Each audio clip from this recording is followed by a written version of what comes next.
మానేరు నదిపై వంతెన అటు గన్నేరువరం మండలం నుండి చొక్కరావుపల్లె గ్రామం నుండి ఇటువైపు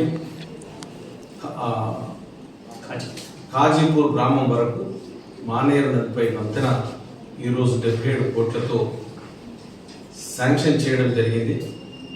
దాని ప్రపోజల్స్ ఎస్టిమేట్స్ అన్నీ తీసుకుపోయి మన గౌరవ ముఖ్యమంత్రి వర్యులు రేవంత్ రెడ్డి గారికి ఇవ్వడం జరిగింది.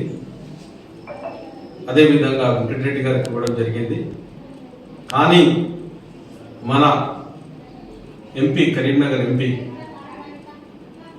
హోమ్ మినిస్టర్ అయినటువంటి డిప్యూటీ హోమ్ మినిస్టర్ అయినటువంటి బండి సంజయ్ గారు తాను చాలా కష్టపడి చాలాసార్లు గడ్కరీ దగ్గరికి వెళ్ళి నేను కూడా ఎన్నిసార్లు వెళ్ళినా విసుక్కోకుండా కరీంనగర్లో కలవడం జరిగింది, హైదరాబాద్లో కలవడం జరిగింది, మళ్ళీ ఢిల్లీకి వెళ్ళి అక్కడ కూడా ఈ యొక్క మానేరు నదిపై వంతెన కావాలని పదే పదే ఎన్నిసార్లు విసిగించినా కూడా నొచ్చుకోకుండా దగ్గరుండి ఈరోజు బండి సంజయ్ గారు శాంక్షన్ చేయడం జరిగింది.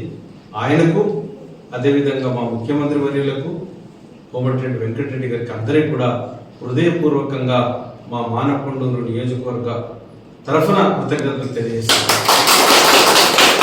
ఎన్నో ధర్నాలు, ఎన్నో నిరాహార దీక్షలు, ఎన్నోసార్లు దానికోసం పోరాటం చేసింది.